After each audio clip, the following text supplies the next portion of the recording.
16h-18h sur Europe 1, Historiquement Vôtre. Stéphane Bern. Chaque après-midi dans Historiquement Vôtre vient ce moment de l'émission où je donne carte blanche à Jean-Luc Lemoyne le temps d'un quiz historique et je ne le regrette jamais. Oh, c'est gentil de dire que vous ne le regrettez jamais. Oui, je ne le regrette pas parce que quand je vous entends parler d'histoire, ça prouve que finalement on n'est pas si nul que ça, Clémentine et moi. Oh, je sois une pointe d'ironie. Mais qu'importe, allez, jouons. Vous aviez la parole, je vous la laisse. Stéphane, une question pour vous. Envie de commencer ce quiz par une antonomase, à savoir un nom propre qui est devenu un nom commun. Envie d'évoquer aussi Zoïle. Grammairien, grec, orateur, né en 400 avant Jésus-Christ. Il a donc donné son nom Zoïle au mot Zoïle. Mais c'est quoi un Zoïle ? Un mec aigri qui critique ? Un mec qui se fout de tout ? Ou un mec aigri qui critique et qui se fout de tout ? Zoïle. Un Zoïle. Bien utile si vous voulez jouer au Scrabble. Z-O. I-L-E. Je serais tenté de dire la totale. La galette complète. Voilà. Beurre au fromage. Voilà, c'est ça. C'est le type qui se permet de critiquer et qui est aigri et critique tout. Vous partez là-dessus ? Ouais. Ok, on vérifie. Vous avez perdu. C'est un mec aigri qui critique. Zoïle a écrit 9 livres, rien que pour dire du mal de Homer et avoir tenté de le censurer. Voilà, ça vient de là, Zoïle, que vous utilisez je ne tous le les jours. connaissais pas. Eh bien, et moi je non plus. n'utilisais pas ce nom. Vous utilisiez Non. Pourtant, j'en connais des Zoïles. Hein. Ah oui. Voilà. Des gens aigris qui critiquent tout. Mais c'est ça qui est formidable. Vous Vous pouvez avez dire. des noms ? Va donc, espèce de Zoïle. Mais c'est ça. Là, vous dites ça, Stéphane, vous vous retrouvez un petit peu seul quand Oui, même. parce que on est- personne. Mais c'est un bon moyen d'insulter les gens sans en avoir l'air. Ah, mais cela dit, ça c'est vrai. Moi, je connais comme ça des expressions latines. Vous pouvez les sortir à tout bout de champ, personne ne les connaît. C'est bien pratique. C'est pour vous, c'est pour vous. Une question pour vous d'ailleurs, Clémentine, maintenant. Du 8e siècle au 11e siècle en Scandinavie, c'était la période dite de l'âge des Vikings. Voici ma question. Dans la culture viking, si on meurt normalement et qu'on a eu une vie normale, on va quand même en enfer. Vrai ou faux ?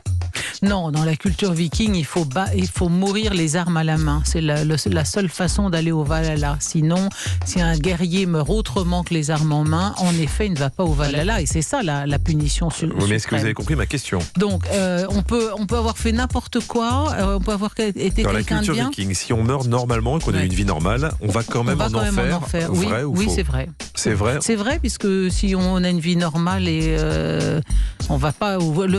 L'objectif, c'est le Valhalla. Donc, si on n'a rien fait de spécial dans sa vie, on n'y va pas. Donc, on est cramé, quoi. On vérifie ça.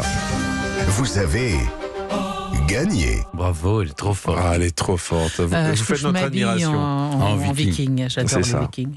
Mais en fait, que vous soyez enfant, vieillard, tout le monde va en enfer, sauf, vous l'avez dit, si vous avez eu une mort vraiment héroïque.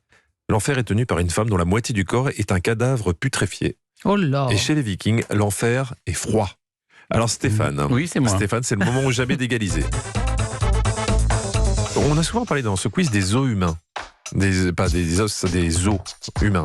Vous y connaissez en zoo ? Les OS ou EAU Z2O. Z2O. Ah, des os. Des os. Z-O-O-S. Là où on expose des gens. Des os humains. Pas que. Il y a aussi des gens qui font des cris d'animaux. Est-ce que vous voulez en... Coin, kikeriki, Mais ça, c'était l'ancienne. C'est un temps révolu. Attends, ouais. Voilà, je parle des os humains. Oui. La Les France... zoo.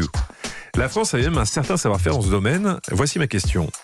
Le dernier zoo humain français a fermé en 1994, et ce, à cause du non-respect du droit du travail. Vrai ou faux ? Oh non, je crois qu'on n'expose plus Alors, de... la dernière exposition universelle où il y a eu un zoo Ces humain, années c'était 40, 37. 37, oui. Me semble-t-il, c'était une exposition coloniale. Oui. Mais attention Stéphane, Il y a parce un qu'il peut piège. tout à fait y avoir quelque part dans l'Hexagone ou ailleurs L'équivalent de zoo. une sorte de, vous voyez, un village, un village Ah non, ça, modèle. c'est pas un zoo. Ah bah ça. alors c'est pas Non, oui, c'est pas un mais, zoo. mais Oui, vous mais connaissez bien notre poseur de questions. Voilà. Ça doit être quelque Là, chose de ce je genre-là. vais être gentil, on est plus proche du village que du zoo. Oui, Ah bah oui, bien bah sûr, ça c'est existe ça, toujours. mais Bien sûr, oui. parce que j'ai été faire un tournage dans un village gaulois. Oui, mais là On oui. expose les gens. où les gens sont exposés en tenue gauloise. Oui, mais là, ce sont des figurants, oui. Oui, Oui. mais 94, moi je suis sûr 1994. il devait y avoir quelque chose comme ça. Bon, je vais dire oui. dans Parce les que je fantômes. sens que ça vous fait plaisir. Oh non, ça me fait pas plaisir. Si, parce que si, je le sens, je le sens. L'histoire n'est pas joyeuse. Vous avez gagné. Je vous raconte l'histoire du bien nommé village de Bamboula. Sponsorisé par les biscuits du même nom, il est inauguré en avril 1994, puis ferme la même année. Et la fermeture a lieu parce qu'on s'est rendu compte qu'on avait confisqué leur passeport aux figurants, que les enfants étaient séparés de leurs parents et que les Ivoiriens touchaient un tiers de SMIC et qu'ils étaient soignés par des vétérinaires. C'est pas vrai. Une horreur totale. Ah oui. On va enchaîner, on va enchaîner. Ouais, là, c'est franchement, mais c'est pas en France. Ah bah si, la question où c'était en France. Et c'était sponsorisé par Oui, mais des où, dans biscuits. quel village, dans À quel... Thiron-Gardé. Non. J'aurais su. J'ai gardé les passeports, mais j'aurais su. Non, dites-moi. Non, je n'ai pas Ah oui, l'adresse exacte. mais en France En continentale, France, oui, oui. métropolitaine, Oh là là. Exactement. vous imaginez Tyron Gardé sont des esclaves qui moulent des savons chimères Oui. cycladiques dans la cave. dans la cave, ils ont vu sur le jardin. Oui, dites-moi. C'était dans la région nantaise. D'accord. Merci beaucoup. C'est honteux cette histoire. C'est scandaleux. Une question pour Clémentine qui peut lui permettre de remporter ce quiz. Alors, je ne sais pas si petite, Clémentine, une souris est venue sous votre oreiller pour déposer une pièce en repartant avec une de vos dents. Absolument. Oui. Quoi qu'il en soit, cette coutume vient de la fin de l'époque Edo au Japon. Vrai ou faux? Mais vraiment. Ah, Ils ouais, nous auront tout fait avec la période Edo. bah oui. La petite souris. Non, la petite souris, ça vient pas du Japon. Et pourquoi ça?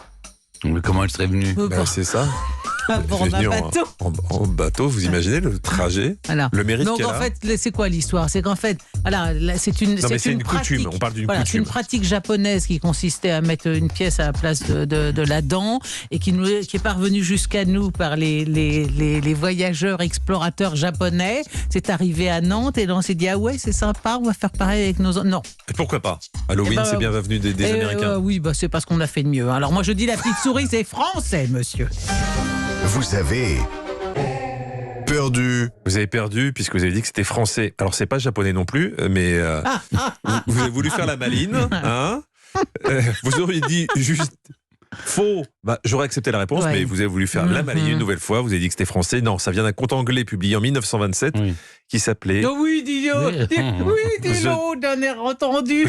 Ah bien sûr. Ça s'appelait The Tooth Fairy. On Bah m'a oui. raconté l'histoire de l'auteur de ce conte. La fée des dents. Une fée qui vient récupérer les dents de lait. Dans la version française, dans les années 50, la fée a été remplacée par une souris. Fairy Queen. Non, Non, bon. Tooth Fairy. Mm. La question qui va vous départager maintenant. Je ne vous donne pas le choix. Retournons dans le village de Bamboula.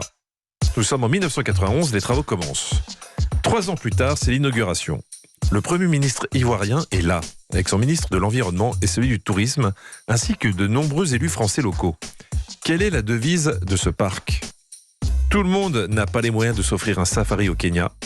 Il y a bon l'excursion, ou n'allez plus à eux, ils viennent à nous. Un. Écoutez, on va aller sur la rapidité. Et la rapidité, C'est Clémentine. c'est Clémentine. Elle Tout est le monde n'a forte. pas les moyens de s'offrir un safari au Kenya. Le jour de l'inauguration, en une de Ouest France, une Africaine au sein nu fait de la publicité pour le village africain de Port-Saint-Père. Non, c'est hallucinant de penser qu'en 94, quand Mais même on pas a si laissé loin, faire ça. et qu'un parc de ce type pouvait s'appeler Bamboula. Ce qui est Hallucinant. Mais surtout, Hallucinant. c'était il n'y a pas si longtemps et on n'en savait rien. Ouais, on a préféré oublier, je pense. On avait bien honte. Ah bon, je Merci suis bien beaucoup, aise de Clémentine. cette victoire. Bravo, Merci Clémentine. Clémentine. Au revoir et à demain. Europe 1. Historiquement vôtre.